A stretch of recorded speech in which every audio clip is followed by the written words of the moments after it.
معالي المهندس سهل عبد الهادي المجالي، وزير النقل ووزير الأشغال العامة ونقيب المقاولين الأردنيين الأسبق.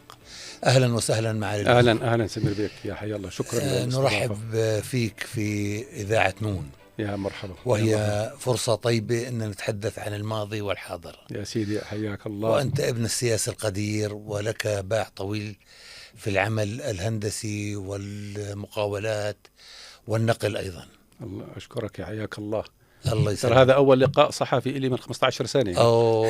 هذا من حظنا وحظ المستمعين. الله يحييك، الله يحييك. إحنا بالعادة بنترك الضيف يحكي عن نفسه دقائق. والله يا سيدي إيش بدي أحكي؟ أول شيء أنا مواليد 62. أنا مواليد عام 62. ولدت في بريطانيا، بلندن. في لندن. كان والدي بدرس ماجستير عسكرية وسكن سنتين، وحضرتي شرفت بالحضور في تلك الفترة. طبعا بداية دراستي كنا كنت في مدرسة روم الكاثوليك في الزرقاء. كان الوالد ساكن في معسكر الزرقاء، فدرست لغاية الصف السادس الابتدائي. نعم.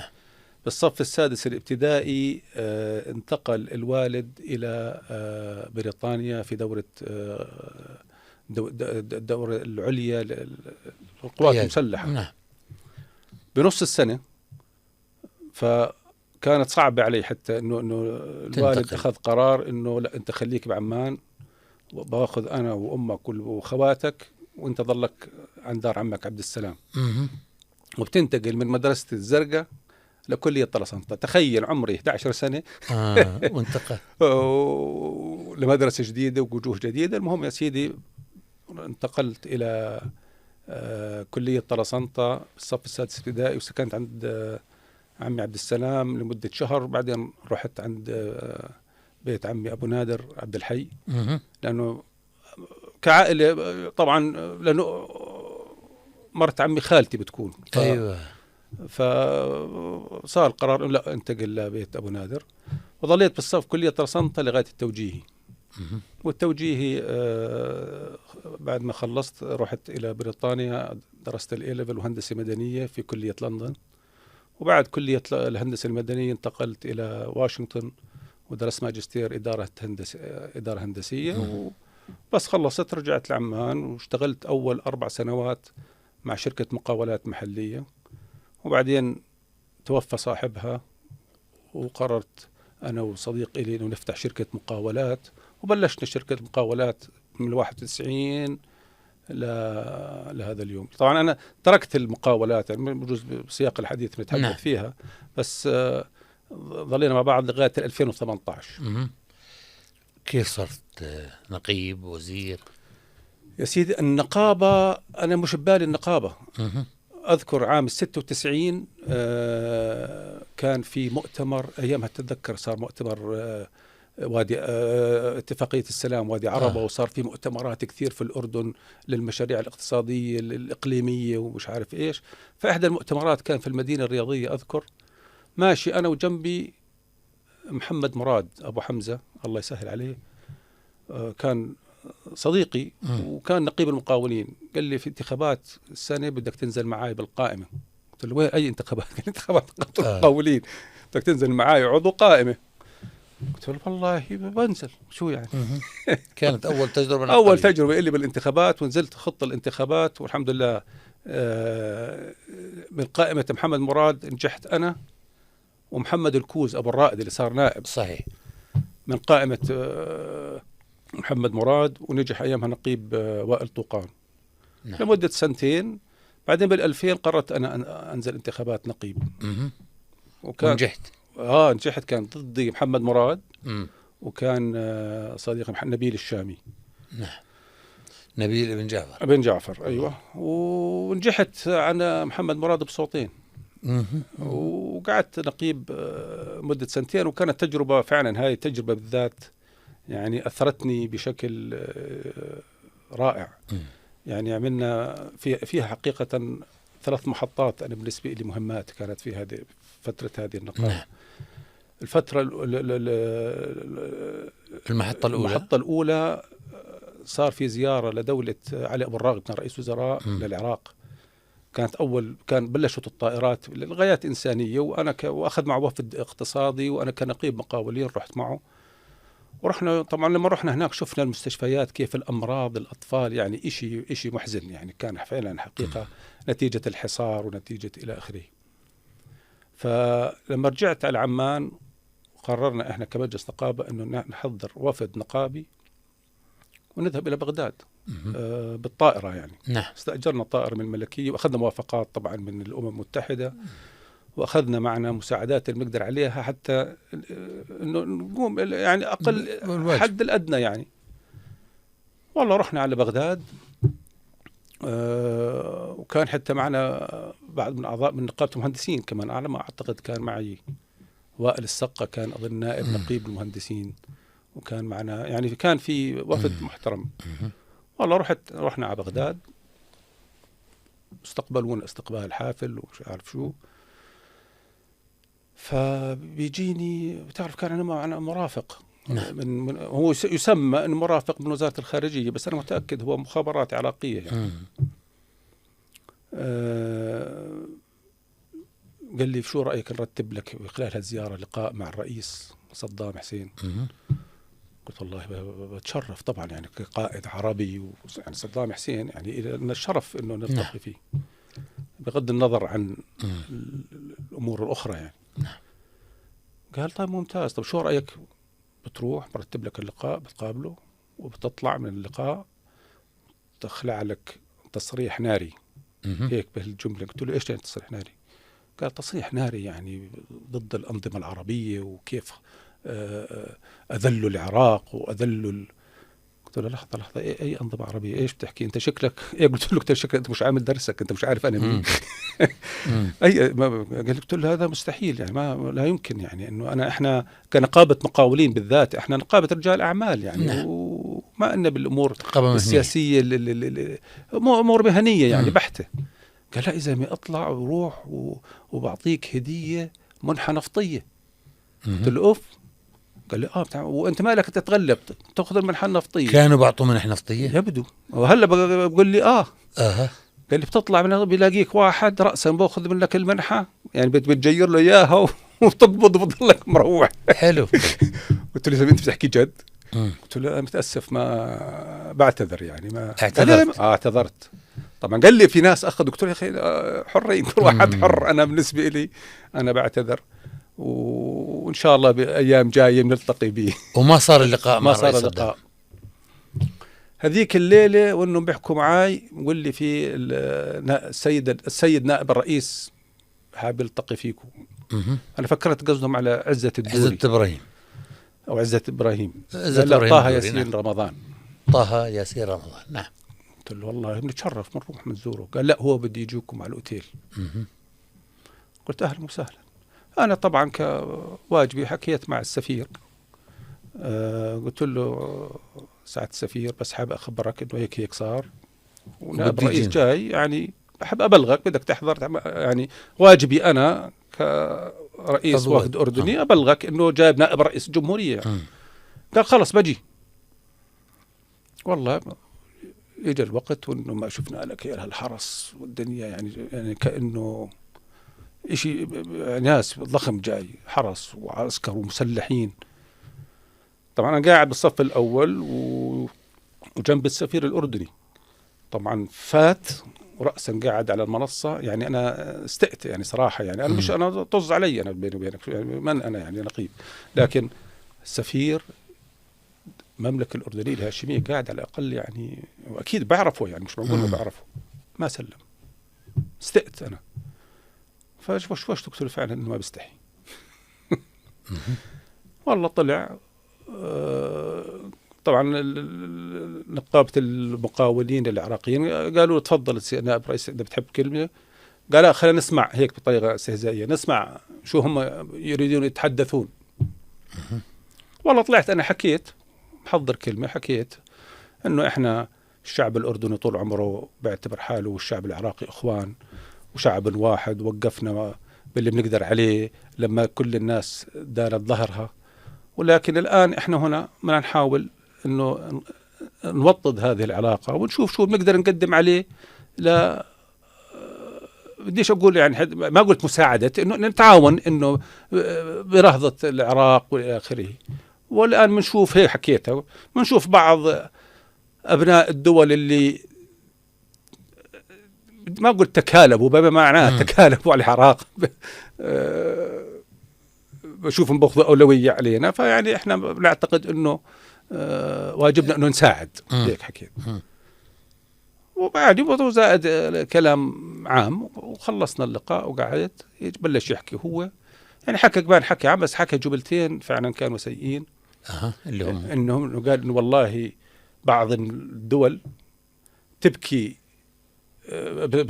عنا هون وبتنام بحضن الدول الكبرى وبتطلع علينا، يعني بمعنى آخر إنه إحنا أنتوا المعنيين، إحنا المعنيين.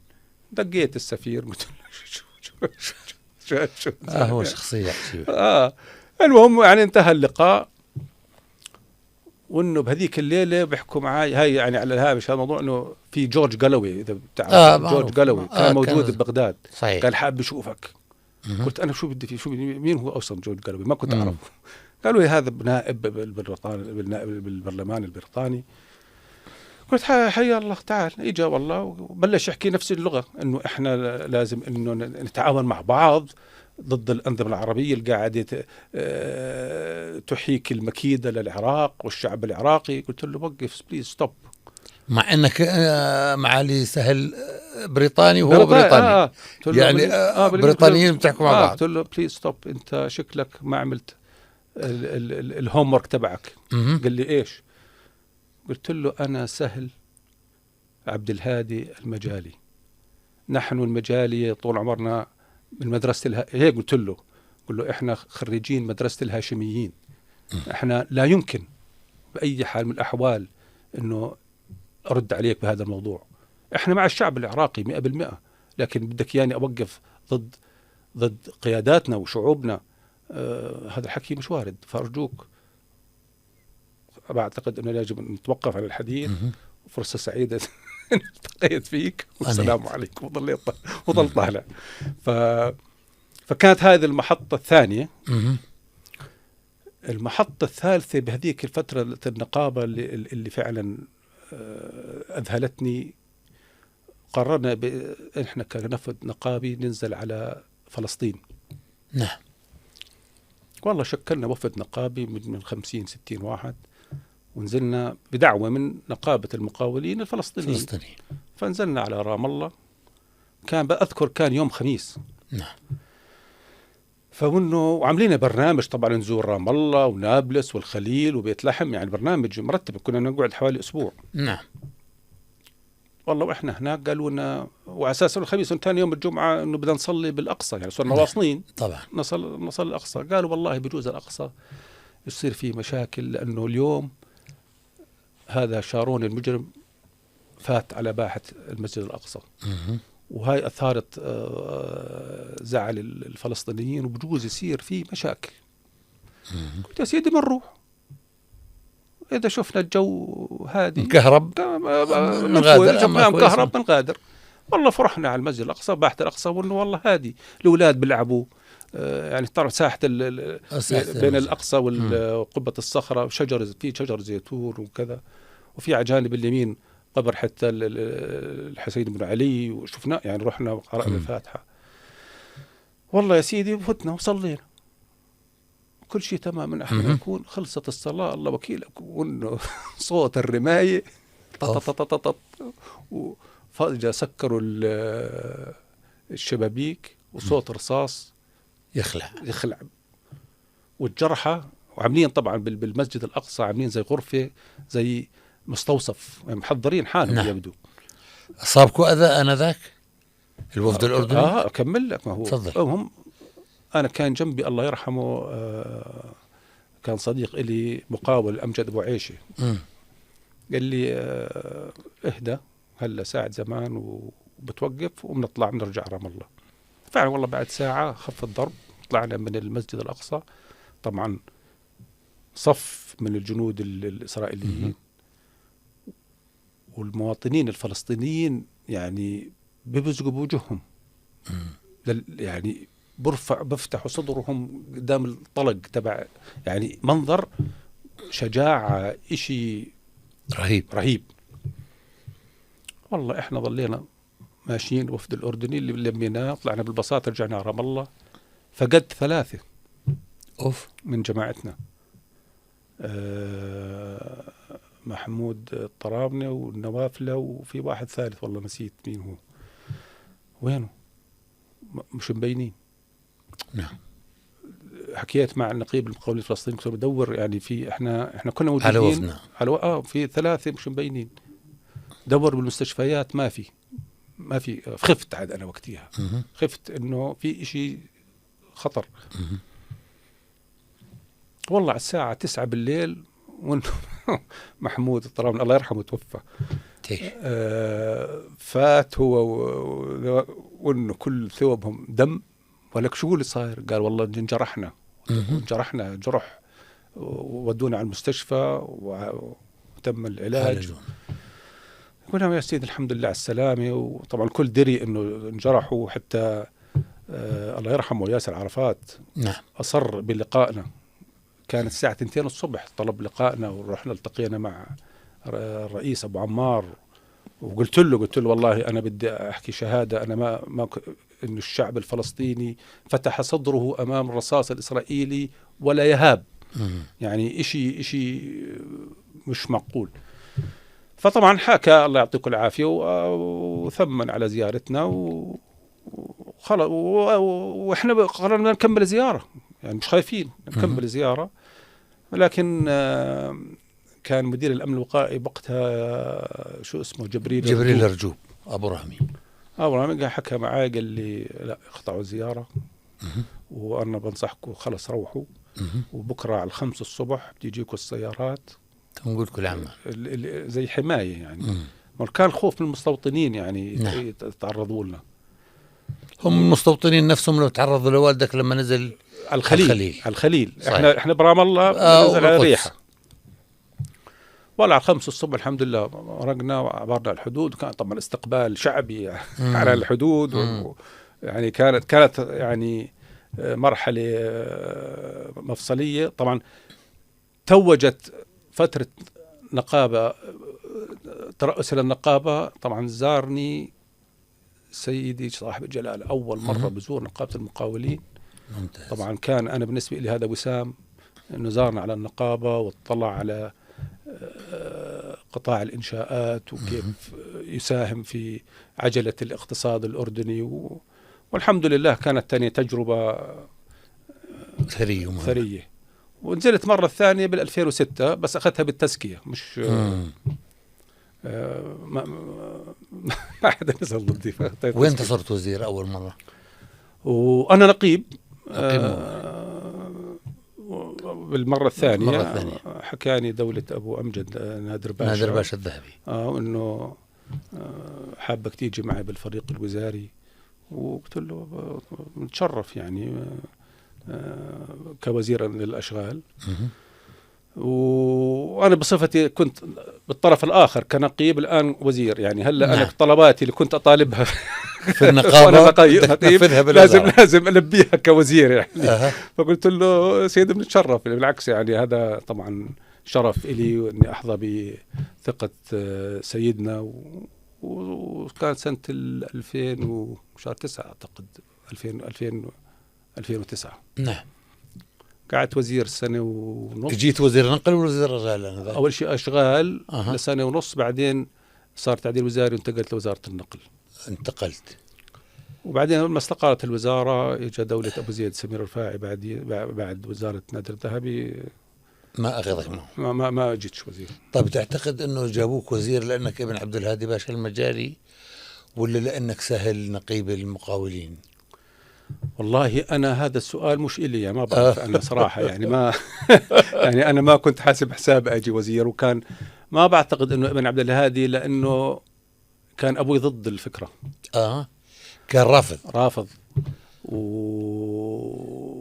ونصحني قال لي ما تقبل، بس قلت له صرت جاي يعني ما تقدرش تقول لا يعني لما تنطلب لأي. طب ليش ما بده يصير وزير؟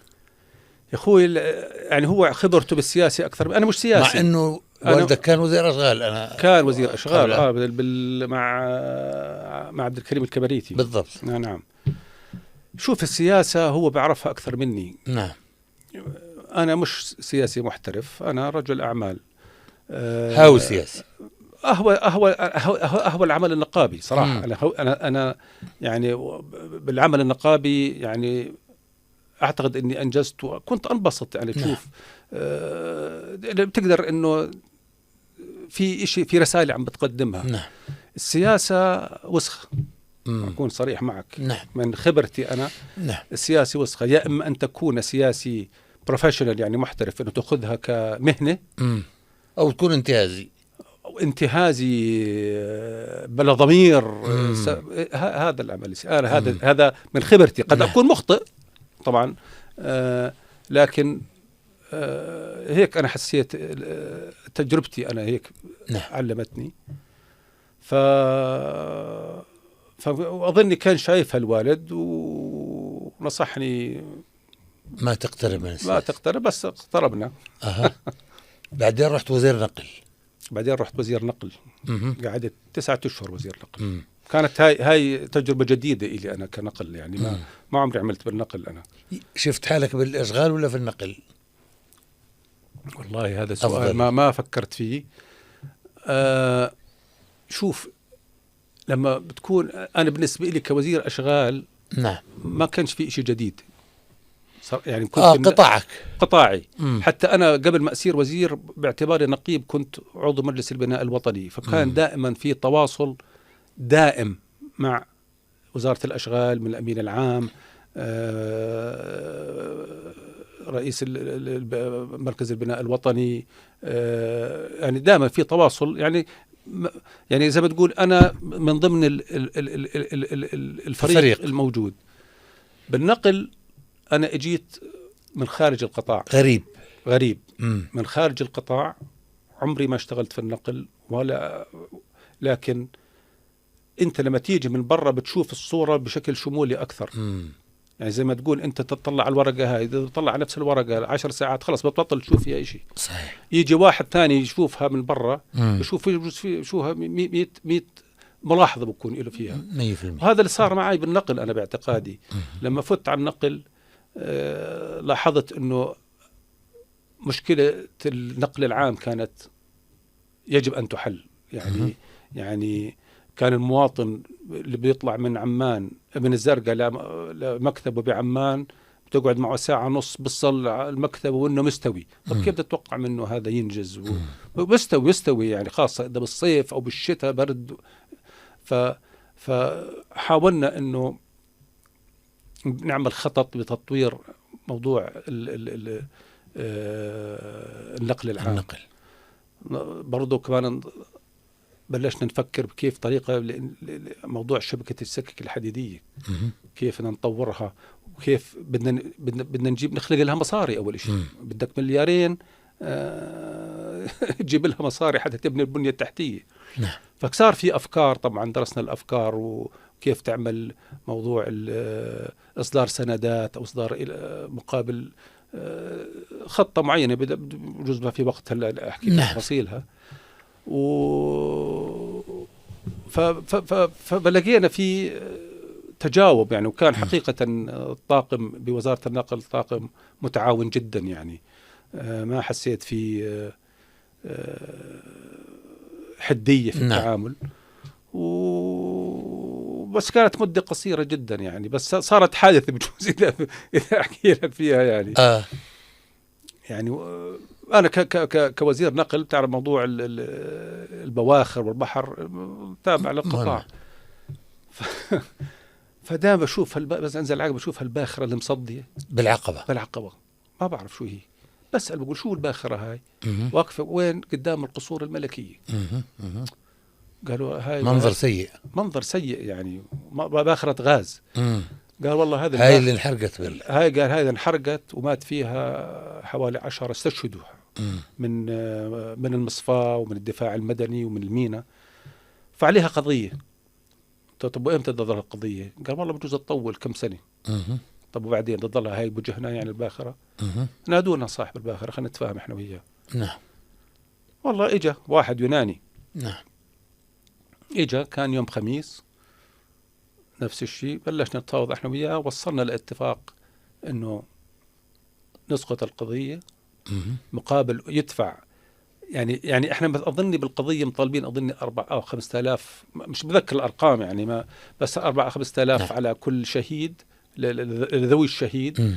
اخذت منه زيادة.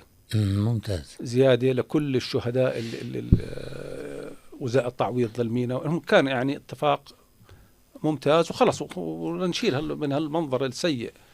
فكان بده يسحبها، ظليت ساكت أنا. بده يسحب الباخرة. بس باخر ما باخرته، والله هو على الباب. قلت له لحظة الباخرة تضلها هون. قال لي بدك تاخذ الباخرة قال لي وين وتاخذ التعويض. قال لي كيف الباخرة تضلها هون؟ بدك نلغي الاتفاق نرجع للقضاء. حلو. قال وافق. خذوها يا عمي. وقتها حكيت مع الله يرحمه الصراير، كان رئيس أركان. قلت له باشا هي خالد باشا قلت له هي باشا هدية للجيش خذوها، لأنكم سمعت بدكم باخرة تعملوا عليها تدريبات. العمليات الخاصة للبحرية. فوقتها بعديها أظني بشهر شهرين طلعنا من الوزارة. بعرفش عاد أخذوها الجيش ولا لا أدري، ما بعرف شو صار بعديها. بس يعني خلصنا من هالمنظر القبيح اللي كان أمامنا. شو الإنجاز اللي حققته في وزارة الأشغال حينما كنت وزيرا؟ والله أنا يعني وبتعتز فيه وبتعتقد أنه هذا يسجل؟ أنا بقول أنه مشاريع إسكانية. ثلاث مواضيع أنا باعتقادي. نعم. طبعا أفتخر فيها. هلا القرار للناس إذا أنا كنت مصيب أو مخطئ. نعم. مش نعم. أنا صاحب الرأي، لكن أنا رأيي عملنا 3 شغلات أنا باعتقادي مهمات. واحدة أنشأنا مديرية الأبنية الحكومية. ما كانش في مديرية الأبنية الحكومية. مديرية الأبنية الحكومية نقلنا كل المشاريع الأبنية في كل الوزارات لوزارة الأشغال، يعني مدارس، المراكز الصحية، هذا كله يتم من خلال وزارة الأشغال. ويصير في عندهم فرع لإدامة الأبنية. يعني صيانتها، فاسيلتي مانجمنت، يعني إنه تضل هالمبنى كأنه بني اليوم. ممتاز. إن شاء الله عمره 20 سنة. فأنشأناها هاي. هذا واحد. 2 حاولنا بتعديل قانون مجلس البناء الوطني ليكون هيئة تضع المعايير الدنيا لقطاع الإنشاءات بالتعاون مع طبعا نقابتي المهندسين والمقاولين وهيئة المكاتب الاستشارية. عمل قانون وراح للمجلس التشريعي، وحتى أنا باعتقادي يتحول لمجلس النواب. بعدين لسبب ما مات، لأنه عليه كان كثير اجتهادات إنه أو لا يعني قد يكونوا مصيبين وقد أكون مخطئ، ما بعرف يعني. بس هذا اللي أنا من خبرتي كنقيب مقاولين كنت أعتقد بحاجة لرفع سوية قطاع الإنشاءات. بالضبط. والثالث موضوع الإسكان. موضوع الإسكان إحنا بوزارتنا تم بناء 10,000 وحدة سكنية. 10,000 وحدة سكنية خلال عام. وين؟ بكل المملكة. بإربد، بالزرقاء. هذا اللي كان اسمه إيه؟ اللي هو كان اسمه سكن كريم، اللي هو يعني شوهوا اسمه للأسف. ليه شوهوا اسمه؟ يعني طلع عليه قصص كثير، يعني بجوز هلا مش المناسبة. بس طلعت براءة يعني التحقيق. يعني بدناش، يعني قصته طويلة جدا. ليش صار عليه حكي، لكن تم تشويه الفكرة اللي فعلا تساعد الناس. وكانت فكرته مش بس بناء 10,000. ما هالناس اللي قاعدة تفهموا إنه مش بس عنا، إحنا كنا نعمل منظومة متكاملة لغايات تسهيل المواطن بامتلاك سكن. وطبعا هذه كانت مش فكرتي يعني. كانت فكرة جلالة سيدنا. حتى حكى لي إياها إلي أنا قبل ما أصير وزير ب5 سنوات. يعني كان في زيارة لبيت الوالد. كان إجا زار الوالد في البيت. رحمة الله عليه. الله يرحمه. وكان والدي رئيس مجلس نواب، وقال لي سهل أنت بالمقاولات، شو كيف بدنا نحل مشكلة الإسكان، ارتفاع الأسعار. يعني المواطن كان همه جلالة سيدنا أنه بطل، المواطن مش قادر يتملك منزل كريم يقدر يسكن فيه، مش قادر. قلت له طبعا سيدي ارتفاع الأسعار كذا، لكن يجب أن الحكومة أنه تعمل إشي معين يعني لتخفيف هذا العبء على المواطن. فلما استلمت الوزارة قال لي يعني أنا موضوع الإسكان بدي أحله، لازم إنه نعمل نظام، مش نظام، بروتوكول اللي هو بعرفش بسميه اللي بدك إياه، إنه يستطيع المواطن ذو الدخل المتدني يملك شقة يقدر يستطيع أن يتملك. نعم. فوالله اجتهدنا وعملنا دراسات وعملنا كذا، كانت على عدة مراحل. نعم. كان هذا مشروع مدته 10 سنوات. قتل لسبب ما أعرفش ليش.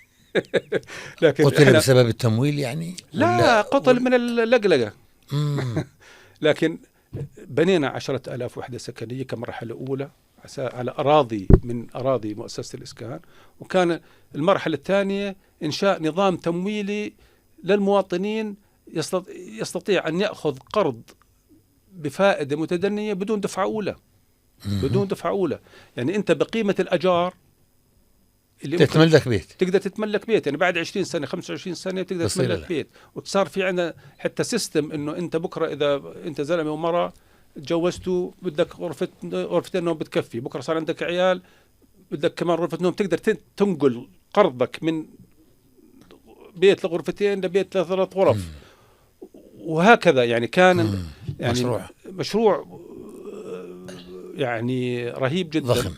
لكن صار القال والقيل ودثر يعني صراحة. وصار حكي كثير، يعني بجوز هذا لحاله بده حلقة لحاله. أنت معالي سهل المجالي غير راغب بالخوض. لا بده سواليفه كثيرة، يعني بده حلقة لحاله بس. لكن إنه أنا اللي تم إنجازه أنا بقول لك أفتخر فيه. عفوا أفتخر فيه 100%. هذا كإنجاز. إنجاز وطني. إنجاز وطني أنا باعتقادي، يعني 3 إنجازات بالإضافة يعني قمنا بمشاريع الطرق، مشاريع الأبنية، يعني الحمد لله. ويعني صراحة كان عندنا، يعني أنا مش بديش أقول عن حالي أنا. نعم. كان معي فريق في وزارة الأشغال في مؤسسة الإسكان، فريق كفؤ. نعم. وكان يعني كان يشيل، يعني صراحة بدونهم ما قدرنا ننجز بجوز 2%. يعني أنت خلال شغلك لوزارة النقل ووزارة الأشغال كان هناك تثار كثير من الشائعات والأكاذيب ربما حول قصص وافتراءات، تأثرت شخصيا من ذلك؟ والله يعني إذا انعكست على وضعك النفسي والاجتماعي لا، وضع النفسي لا طبعا. ما شو بده يعني اللي بيقبل على حاله انه يستلم منصب عام بده يعرف انه بده يتحمل الكلام، يعني زي ما كان ينحكى علينا بالسيء، في كمان برضو كان ينحكى بالإيجاب. يعني فأنت كيف تنظر إلى الكوب الماء؟ يعني إذا بتنظر نص فارغ فتتأثر، إذا تنظر إلى نص ملآن نص ملآن. أهم شيء الواحد يكون ضميره مرتاح. باشا ضميرك مرتاح 100%. ولم تتأثر. ضمير باللي عملته ضميري مرتاح 100%. واللي بده يحكي يا سيدي، شو أسوي له؟ ضيفنا لهذا المساء بالأخير في الله سبحانه وتعالى. الحمد لله. ضيفنا لهذا المساء معالي سهل عبد الهادي المجالي، وزير النقل وزير الأشغال العامة نقيب مقاولين الأسبق. حالا الآن موعد أذان المغرب، نعود للحوار مع معاليه. يعني بدي أسألك ليش أنت غادرت البلد ورحت لبريطانيا؟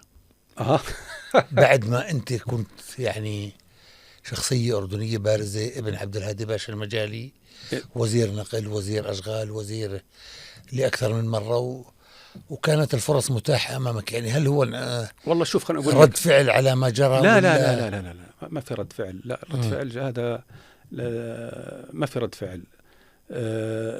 إذا بتذكر بال 2011 نعم 2012 مرض الوالد مرضى، الله يرحمه، يغادر ويقعد بمستشفى لمدة عام في بريطانيا، وظليت معه أنا نعم طول هاي الفترة، خلال حتى فترة اللي كان الربيع العربي والهجوم اللي علينا حتى شيعوا على علاقتك بوالدك ترى.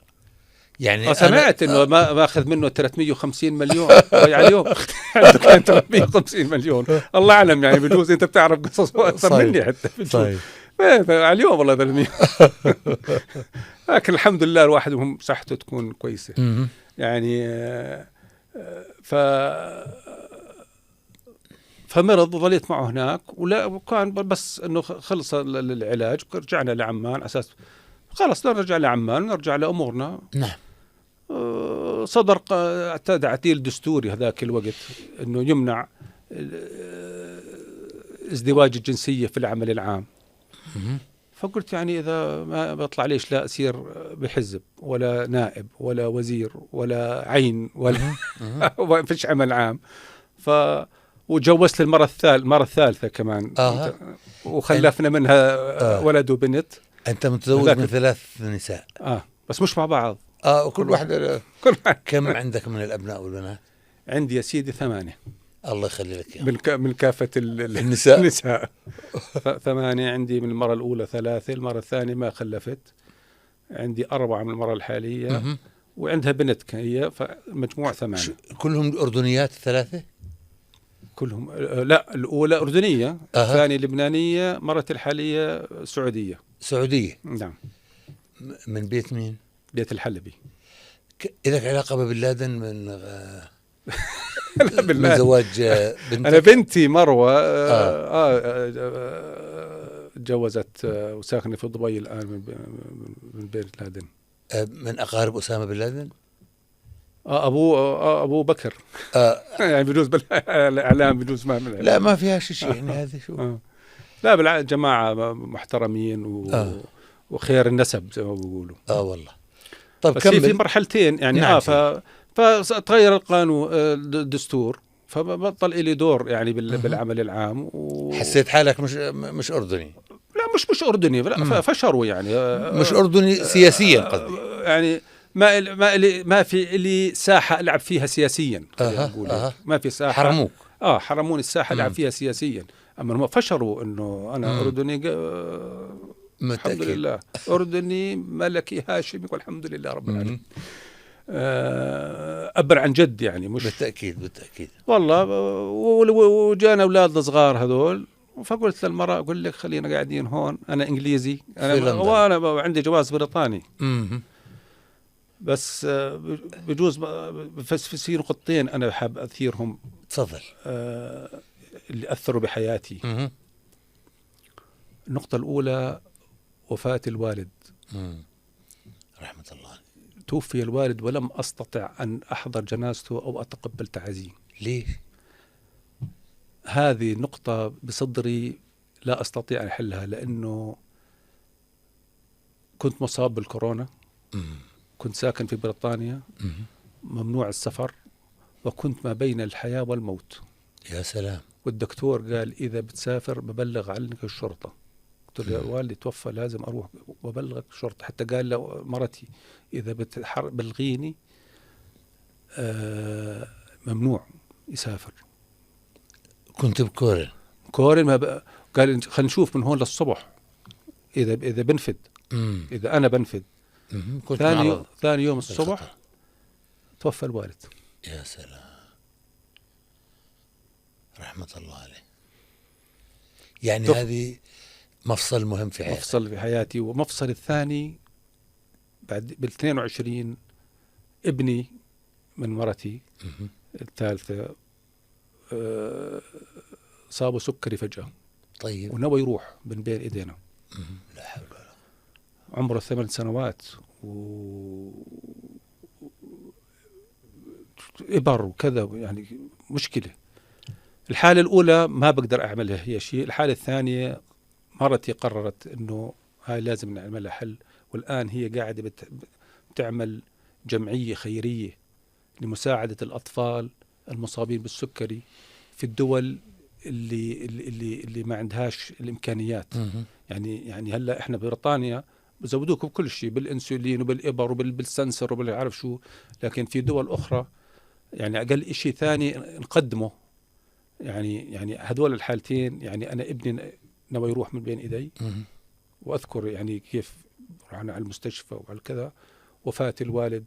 هذول النقطتين يعني أثروا. مع أنه أنا مرتاح أنك وضحت قصة غيابك عن جنازة والدك والعزاء، لأنه شيء أنا ذاك حول أنه كان غاضب عليك وكان موصي أنه ما تحضر جنازة. لا أنا يعني كان تعرف المجتمع لا يرحم. أقول لك القصة كيف. لكن أنا ارتحت الآن أنك حكيت مع الرواية الوالد الحقيقية لهذا المشهد. قعدت أنا بجوز 3 أيام ما حكيت معه قبل ما يتوفى، وإنه بقول وين يا فصيح، تعرف كيف بحكي. وين ما بتحكي، صار لك 3 أيام ما حكيت معك. قلت له والله مكورن، بدك الصراحة مكورن وما بدي أقلقك. قال ايش مكورن، وانا مكورن زيك.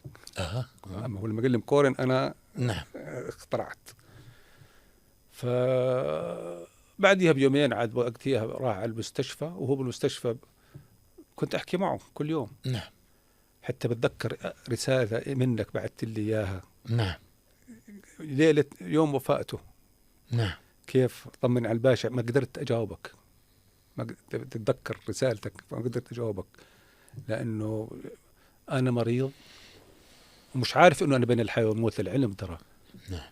الدكتور بلغ مرتي، لأنه إذا أنا بلغني إنه في تأثير نفسي بزيد إمكانيات الوفاة. فكانت نقطة يعني أيام صعبة، خلينا نقول لك أيام صعبة.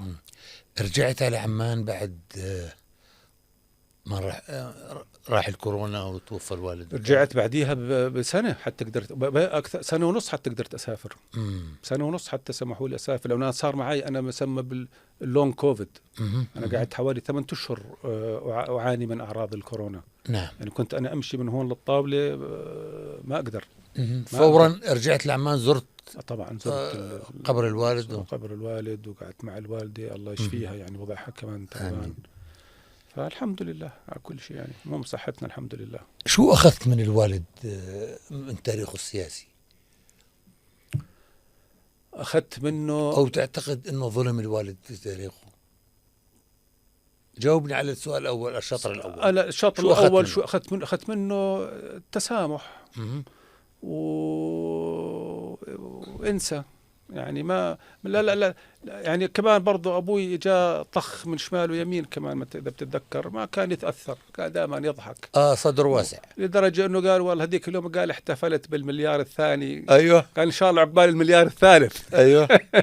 كله يعني كان دائما يأخذ الأمور، وأنا تعلمت منه إنه الاعتدال والتسامح، اللي هي قيم تعلمها هو. نعم. كمان كان ابن الجيش والقوات المسلحة، خدم بمعية جلالة الملك حسين وجلالة الملك عبد الله. نعم. فكلها هاي قيم تعلمناها من نعم. من الهاشميين ونقلها الوالد لنا. تسامح يعني الوالد أخذ حقه في حياته السياسية بالأردن. أنا باعتقادي أخذ حقه. أخذ. بعرف طبعا الناس قاعدة تحكي إنه ظلم، يعني مش أنا اللي بقرر إنه ظلم من مين، يعني بدي أفهم ظلم من مين.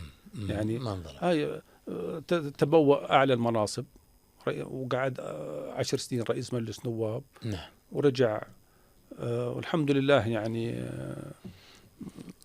قام جند الوفي. أذكرك جند الوفي. أنا هذا اللي أنا ذاك إنه أنت أظني كنت اللي بنيت رويال فندق. نعم. يعني كان يعتقد أنكم شركاء مع صاحب الفندق بالأوتيل أو الوالد أو شيء. لا كان لا هو إحنا فتنا معه شراكة بالخلوي. بالفاصلينك. بالفاصلينك. يعني ناس كانت تخلط وقت الفاصلينج. كان الوالد يملك كان لا، هو اللي كان هو منظمي، كان منظم، كان مالك وكان هو ممول، هو اللي مولنا يعني لنا احنا ما ندفع راس مال. فكان حقيقة ربنا الله زلمه ما قصر يعني. والاوتيل انت بنيته؟ هلا الشركة احنا بنيناه، بس فقط بنيناه، ما إنه بالإدارة ولا بنيناه بالتعاون مع شركة له. هو عنده شركة مقاولات بلوكسمبورغ اسمها سوليدك.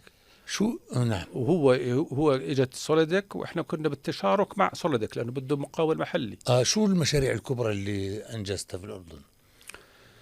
احنا هنا انجزناها يعني من ضمن الشركة اللي الان تركتها انا الان. هلا بقودها حبيبي وصديقي ابو سيف. بس مين ابو سيف؟ علاء المصري. نعم.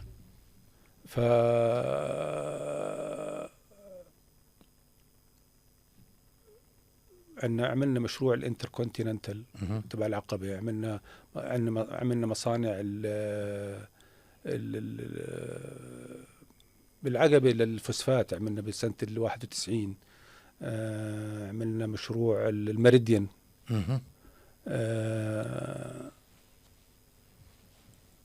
يعني لا بأس يعني من المشاريع معظمها مع القطاع الخاص احنا اشتغلنا. نعم. مع الشركات الكبرى. لو عاد بك الزمان ترجع وزير ولا بتظل في المقاولات إذا عاد في الزمان شوف، أني أنا أشتغل إني أصير وزير هذا مش وارد. نقول هيك. أما إذا طلب مني إن شاء الله طلب مني أرجع جندي. نعم. برجع يعني. إذا طلب مني أنا في خدمة الوطن والمليك. نعم. بس إن أسعى إلى لا منصب عام، لا. الحمد لله أنا مبسوط باللي أنا فيه. لك رأي بالوراثة، وراثة المناصب سياسيا؟ الوزير ابن وزير، رئيس الوزراء ما بعتقد إنه في إشي اسمه توريث. يعني ليش لا؟ ما أغلب الناس اللي صاروا رؤساء حكومات ووزراء يا أولادهم يا أخوانهم يا كذا صاروا. بس هم أصحاب كفاءة يعني. ما إجا واحد برشوت مش صاحب كفاءة يعني. بتعتقد ذلك؟ طبعا كل اللي أصبحوا وزراء يعني ما في وزير بعتقد صار. نعم. طبعا له اجتهاده. له اجتهاده بطريقة إدارته للوزارة. قد يصيب قد يخطأ. بس إذا تقول لي إنه والله هل إجا يعني ما بعتقد إنه في شخص صار وزير لأنه أبوه وزير. ما بعتقد. ما هذا الحكي ما بعتقد إنه موجود. لك رأي في موضوع المدينة الجديدة؟ بنحب نخلي المستمع يسمع رأيي. والله أنا رأيي أنا صراحة أنا ضد ذلك. شو الخيار أول شيء ستكون مكلفة جدا يعني. بتحكي أنت بالمليارات. نعم. وما في داعي لها صراحة. نعم. أنا وجهة نظري هو طبعا هم يعملوها لتخفيف الضغط على العاصمة. نعم. تخفيف الضغط على العاصمة ما بتم طبعا. هذا حل من الحلول إنشاء عاصمة أخرى. بس ليش تنشأ عاصمة أخرى؟ أنت تستطيع نقل مؤسسات خدمية للمحافظات. يعني كيف على سبيل يحل الأزمة؟ طبعا. مؤسسات خدمية يعني ليش تكون هيئة ترخيص السواقين والمركبات مركزها في عمان. عملها بالحسا. كل شيء خاصة. كيف الناس تروح وتيجي؟ ما في داعي تروح وتيجي. ما صرنا حكومة إلكترونية. كل شيء إلكتروني على الكمبيوتر. يعني مصدق هالسالفة؟ لازم يصير يعني. لازم أصدق. إذا ما بتصدق عمرها ما بتصير. لا، مصدق الشغلة لو أنها مش قدامك إلا تصير. نعم. لازم عندك في كثير من الهيئات الإدارية ممكن نقلها إلى المحافظات، وبالتالي بتخفف الضغط عن العاصمة. وهيك العالم كله بتسوي يعني. أنا بقول لك مش إنه مخترعها. أنا من خبرتي في بريطانيا. هلا بريطانيا هيئة الترخيص السواقين والمركبات بسوانزي بعيدة 400 مايل من لندن. هيئة الهجرة موجودة ببيرمنغهام. هيئة المش عارف مش بنفس لندن، وكل شيء إلكتروني، ما في داعي المواطن يروح. وهيك أنت بتخلق حياة أخرى في المحافظات. يعني بصير عندك أنت مدخلين بيانات، عاملين أجهزة كمبيوتر متطور في المحافظات، سواء بالحسا برويشد. وسيدنا كان يعني الله يطول عمره كان دائما همه أنه كيف تعمل المحافظات يعني مركز استقطاب. نعم. الآن المحافظات مركز طرد. طيب، بصفتك وزير نقل ووزير أشغال سابق، الآن إحنا بنعاني من أزمة مرورية خانقة، بنعاني أيضا من وضع الطرق الداخلية والخارجية. كيف المخرج لهذا الأمر، وماذا تنصح الوزراء الحاليين؟ والله أنا مش بموقع أني أنصح، لأنه هم أصحاب كفاءة من خلال تجربتك، لكن من خلال تجربتي كمقاول وكوزير بعتقد أهم شيء تطوير منظومة القطاع العام، عفوا النقل العام، لأنه اللي هو بلشوا فيها الآن، يعني موضوع الباص سريع التردد طبعا صار عليه حكي كثير. نعم. لكن الناس ما لازم تنظر الموضوع نعم بجزئية، لازم تنظر موضوع شمولي. هذا موضوع النقل العام، خاصة الباص التردد السريع، منظومة متكاملة راح تشمل كل عمان وترتبط بالزرقاء وترتبط بربد. يعني كنت مطلع عليها أيام لما كنت بالنقل. نعم. فالحل هو منظومة نقل عام متطور، منظومة شبكة قطارات تربط المدن الرئيسية بشبكة قطارات متطورة. طبعا هذا بده فلوس، بده مصاري. فهلا بتعترض موضوع التمويل المالي اللي هو كل شيء له حل. يعني صراحة ما في. نعم. يعني أنا دائما بقول في مثل بقول إذا في مشكلة ما في مشكلة ما لها حل. نعم. إذا ما لها حل لم تعد مشكلة.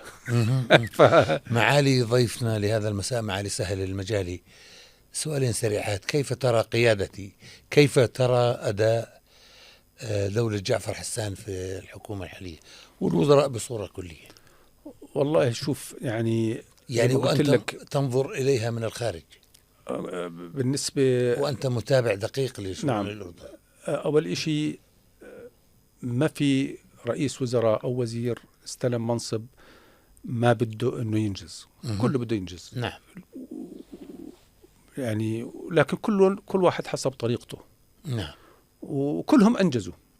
يعني كل رئيس وزراء بنجز على إنجازات الحكومة اللي قبلها، وهكذا وهكذا وهكذا.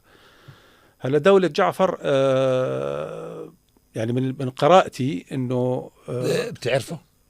أنا بعرفه. خدمت معه في الوزارة؟ لا، ما خدمت معه، بعرفه على مستوى الشخصي فقط. ما عمري خدمت معه. حتى لما كنت وزير أعتقد كان مش متذكر، أظن كان بجنيف أو كذا، مش متذكر. يعني ما كانش يعني ضمن الفريق اللي كان موجود حسب ذاكرتي. نعم. من ختير هلا بجوز. فمن اللي عم بشوفه إنه في زيارات ميدانية دائمة، عنده جلسات مجلس وزراء كل أسبوع في محافظة. هذا شيء جيد إنه يتم التواصل المباشر مع المواطنين. بعتقد إنه من اللي عم بشوفه كمان بركز كثير على المشاريع الكبرى، يعني زي خط اللي فهمته، خط المياه، تسريع باتخاذ القرار. يعني أتصور إنه يعني بقدر أقول إنه قد يكون إنه مبشر أموره. يعني كيف صرت بريطانيا؟ كيف صرت بريطاني؟ يعني أنت مجالي من الكرك. شو سواك بريطاني؟ والله بالتولد. بالتولد. أنا ولدت زي ما قلت لك، الوالد كان بخدم بدرس ماجستير هندسة عسكرية وولدت هناك. لكن طول الفترة ما حصلت على الجواز. ما حصل على الجواز. كان والدي يرفض فكرة إنه يكون عنده ابن يحمل جواز غير الجواز الأردني. رافضها. بعدين لدرجة إنه أنا درست في بريطانيا كأردني ودفعنا رسوم جامعات كأردني. كأردني، لأنه بالإنجليزي بدفع رسوم منخفضة. 10% بدفع. دفعت رسوم العادية. كله أردني. طيب وين صرت بريطاني؟ وخلص. وانا في قصة ما يعني وخلص بالنسبه لي انتهى الموضوع، انه خلص ما في نعم. جواز بريطاني، وصرت فوق ال 18 كنت بعتقد انه خلص راح علي الموضوع. نعم. فكان الوالد الله يرحمه رئيس الجمعيه الاردنيه الصداقه الاردنيه البريطانيه. نعم. وكان في عشاء، وكان في قاعد بالعشاء انا جنبي السفير البريطاني. فتعرف حكي سواليف من هون لهون، وقل لي وين انه شو بتدرس؟ ما حكي هذا. قلت له انا والله مواليد، انا العلم مواليد لندن. فبقول لي معناه انت بريطاني قبل ان تكون اردنيا. قلت له لا، شو انا اردني، ما مش بريطاني. قال لا بريطاني. انت بما انك ولدت بذاك الوقت، القانون كان بما انك ولدت في بريطانيا فانت بريطاني. قلت له لا بس ما عندي ولا جواز ولا شيء. قال لا بدك جواز، يعني تعال بكره على السفاره نجيب شهاده الميلاد تبعك البريطانيه وصورتين و21 دينار. اهم شيء عنده 21 دينار رسوم الجواز. فوالله رحت ثاني يوم على السفاره، كانت قبل حرب، قبل احتلال الكويت بكم من شهر. والله رحت على السفاره، رحت على القنصل، فعلا اخذت صورتين واخذت شهاده الميلاد، فتح الدرج من قدام صفت الجوازات، حطوا على الماكينه طق طبع على الجواز، طبع لك الجواز، واخذ ال 21 دينار اهم شيء. وقال لي تفضل. وهيك حصلت على الجواز. يعني لم يعني لا شريت جنسيه ولا تعبت فيها ولو لا التولد قد لا يعني كما ما اخذتش. يعني ليش؟ من هو الصديق الذي خذلك في تاريخ حياتك؟ الصديق الذي خذلني ولا أكثر من صديق؟ هو كثار اللي خذلوا، وكثار كانوا أوفياء. يعني في هيك وفي هيك. ما بدك تذكر أوصاف أو أسماء؟ لا بدون ذكر أوصاف ولا طيب أسماء، لأنه في هيك وفي هيك. ماذا تفعل الآن؟ خلي يكون السؤال الأخير. أنا الآن جيت من بريطانيا. أنا جيت إجازة الآن. كم هو؟ ولا تطمئن على الوالدة؟ جيت إجازة أول شيء أطمئن على صحة الوالدة، صحتها يعني مش ولا بد. الله يشافيها. فمعظم الوقت يعني مع الأولاد ومع عند الوالدة يعني. وفي إجازة صيفية للأولاد. ما أنت عارف، ما قلت لك المرة الثالثة عندي أنا بنتي الصغيرة عمرها 6 سنين. الله يخلي لك إياها. وابني الكبير عمره 38. فشوف الفارق العمر. فأنا لي شغل الآن، عندي شغل الآن في بريطانيا في تطوير المشاريع. نعمل ديفلوبمنت مانجمنت بقطاع الاستثمار العقاري، أو حتى تطوير المشاريع مختلفة. احنا سعداء بهذا اللقاء مع معالي سهل المجالي. لقاء ممتع ومليء بالأسئلة والأجوبة الشائقة. يعني دهمنا الوقت والأسئلة كثيرة. شكرا لمعالي سهل المجالي الذي شرفنا على استوديوهات نون في برنامج المسافة صفر. شكرا معاليك.